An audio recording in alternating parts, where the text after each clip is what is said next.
और भारत में भजन बहुत सरल है। भारत में आपको हर तीसरी गली में एक महात्मा मिल जाएंगे, कुछ किलोमीटर कुछ घंटों के सफर के बाद धाम मिल जाएगा, कुछ देर के सफर के बाद नदियां मिल जाएंगी, तीर्थ मिल जाएंगे, मंदिर मिल जाएंगे। वहां पर भजन बहुत सरल है, वहां भक्ति बहुत सरल है, और इन देशों में भोग बहुत सरल है। इसीलिए भारत श्रेष्ठ है।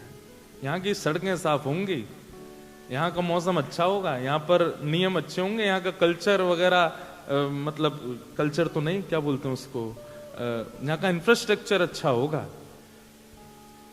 भारत में भले ही सड़कें साफ ना हो, भारत में भले ही इंफ्रास्ट्रक्चर इतना अच्छा ना हो, पर भारत में मन का निर्माण बहुत अच्छा हो सकता है। तन का निर्माण यहां अच्छा हो जाएगा, पर मन का निर्माण तो भारत में ही हो सकता है। इसलिए ये बहुत बड़ा फर्क है। तो इसलिए आप लोग जो है ना, ऐसी स्थिति में हो, एक तरफ कुआं एक तरफ खाई। हाँ, क्योंकि आप कभी भी भोग में गिर सकते हो। ऐसे देशों में रहने वाले लोग, आप कितना भी प्रयास कर लो कि हम प्याज लहसुन नहीं खाएंगे, लेकिन मैं दावे से कह सकता हूं, पहले दिन से आया व्यक्ति और आज तक कितने भी साल रह लो, हो ही नहीं सकता कि उसका वो परहेज निभ गया हो, टूट ही जा। अच्छा, आपका निभा, इनके लिए ताली बजा दो। लेकिन ये भी तो आश्चर्य की बात है कि 1000 में 1-2 के हाथ खड़े हुए हैं। इसका मतलब मेरी बात सही है, मेरे लिए बजाओ, चलो ताली। इन स्थानों पर अब देखो, ये आपकी बात है कि आप माने बैठे हो, लेकिन मुझे अब भी विश्वास नहीं है, क्योंकि यहां सामग्रियां शुद्ध नहीं है। हम खुद भी, बुरा नहीं मानिएगा, जब यहां से वापस जाते हैं ना, तो जनेऊ बदलते हैं, ठाकुर जी का पंचामृत अभिषेक करते हैं, और कई महापुरुष तो पंचगव्य का पान करते हैं, परम शुद्धि करते हैं, तब जाकर। अब कुछ नहीं भी करो तो यहाँ की वायु जो बह रही है, उस वायु में गौ मांस की दुर्गंध है। उस वायु, ये ताली बजाने वाली बात नहीं, रुको। ये भी सिखाना पड़ेगा आप लोग किस बात में ताली बजानी है। तो कहीं ना कहीं उसका स्पर्श जब तन को होता है तो थोड़ा तो है ही है, लेकिन कोई बात नहीं। अब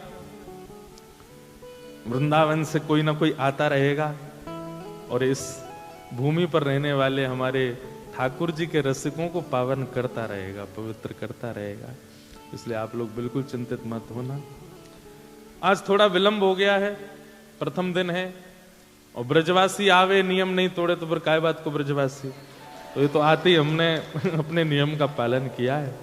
तो मैं विचार कर रहा था कि किस विषय को लेकर के हम कथा का प्रारंभ करें।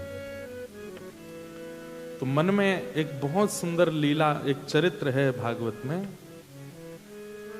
स्तुति है, 4 श्लोकों की स्तुति है। तो मन में भाव था कि इन 4 श्लोकों पर ही 3 दिन मेलबर्न पे चर्चा करेंगे। एक भक्त हैं वृत्रासुर, भक्त वृत्रासुर, बड़े अच्छे। अब उनका नाम क्या है? वृत्रासुर। हैं वो असुर, लेकिन उन्होंने भगवान की ऐसी स्तुति गाई कि ठाकुर जी को प्रकट होना पड़ गया। सब लोग बिल्कुल सावधानी से सुनिएगा। मेरी बड़ी प्रिय स्तुति है। अगर मेरा मन लग गया ना, तो हो सकता है एक ही श्लोक पे 3 दिन हो जाए, लेकिन बस प्रयास करूंगा 4 पूरे करके जाऊं। अब आप लोग ताली कम बजाना, हाँ, सुनना ज्यादा, और मन बुद्धि चित्त सबको एकाग्र करके बैठिएगा। वृत्रासुर की ये 4 स्तुतियां, 4 श्लोक, यदि ये सही तरीके से जो इच्छाएं यहां प्रकट की गई ठाकुर जी के चरणों में, अगर ये आपके चित्त में प्रकट हो गई ना, हमारी बात को सत्य मान लीजिएगा, अपनी जीवित अवस्था में आप भगवत दर्शन निश्चित कर लोगे। अगर ये 4 भाव आपके चित्त में प्रकट हो गए तो वृत्रासुर के। इसलिए बहुत ध्यान से देखिए। मन का रंजन तो हम करेंगे कीर्तन गा के, भजन गा के, लीला, लेकिन मन का मंथन होना चाहिए। इसलिए बिल्कुल सावधानी से सुनिएगा। ये बहुत अच्छा प्रसंग हमको मिल गया है यहां बोलने के लिए। क्या कहते हैं वृत्रासुर कि अहम हरे तब पादैकमूल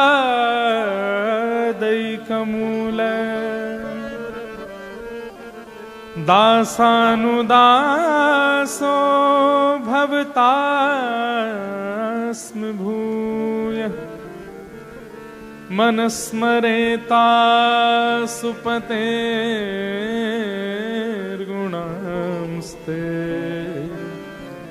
गृणीतवा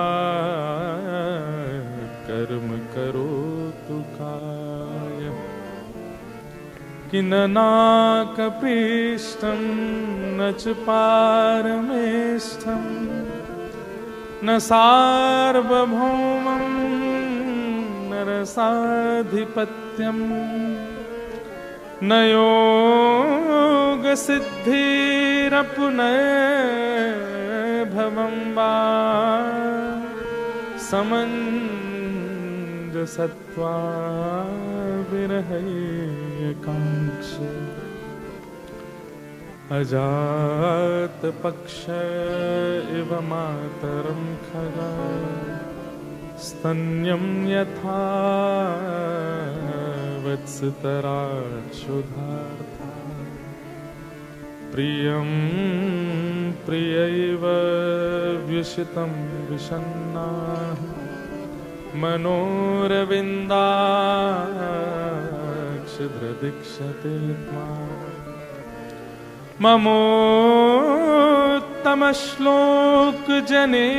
ममोत्तमश्लोकजनेषु सख्यं संसारचक्रे भ्रमतस्वकर्मभिः त्वन्माययामात्मजदारगे सासक्तचित्त स्वमननाथ भूया। वृत्रासुर इन्होंने 4 श्लोक गाए केवल। बहुत ध्यान से सुनिएगा। कोई 1 लाख नाम जप नहीं किया, 1000 वर्ष तक तपस्या नहीं की, कोई गंगा में करोड़ों डुबकियां नहीं लगाई, कोई 1.25 करोड़ होम यज्ञ नहीं किया, हिमालय पर जाकर के पेड़ से उल्टे लटक करके भजन नहीं किया। केवल अपने जीवन में 4 भाव प्रस्तुत किए और चौथा भाव आधा नहीं हुआ कि ठाकुर जी प्रकट हो गए सामने। एक बात लिख लीजिएगा कि भगवत प्राप्ति के लिए बहुत संख्या आवश्यक नहीं है। सब लोग इधर देखो, ध्यान से सुनो। भगवत दर्शन के लिए संख्या आवश्यक नहीं है। हम कितने घंटे, कितना नाम, कितनी पूजा, कितनी नियम, कितनी एकादशी, कितनी, ये हम संख्याओं में भरे रहते हैं हमेशा। आप कितनी माला करते हो? 16 माला से पहले तो हम पानी नहीं पीते। आपका नियम क्या है? बोले सुबह उठते ही हम तो कम से कम नहीं तो भगवान का इतना स्मरण करते हैं, इतना ये करते हैं, तिलक स्वरूप धार। संख्या जब आने लगती है ना भजन में, तो कहीं ना कहीं सूक्ष्म अभिमान भी आता है। संख्या नहीं, क्वांटिटी नहीं, क्वालिटी। क्वालिटी पर ध्यान दीजिए। क्वांटिटी 10,000 हो तो क्वालिटी अच्छी नहीं होगी, उसमें डिफेक्ट होगा ही होगा। लेकिन क्वांटिटी केवल 10 हो तो 10 की 10 क्वालिटी युक्त होंगे, ये बात निश्चित है। इसलिए हमारी आपसे प्रार्थना है कि अपने भजन में, अपने भक्ति में, अपनी गुरु आज्ञा में, अपनी निष्ठा में क्वांटिटी पर ध्यान मत दीजिए, क्वालिटी पर ध्यान दीजिए। हम कोई बहुत ज्यादा नियम नहीं करते, मैं अपनी बात बता रहा हूं।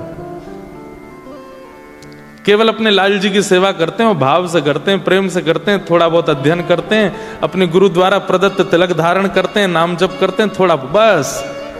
बाकी चित्त का मार्जन करते हैं, बहुत पॉजिटिव थिंकिंग रखते हैं, बहुत मतलब ज्यादा बर्डन नहीं लेते हैं, बहुत क्वालिटी मेंटेन करके चलते हैं।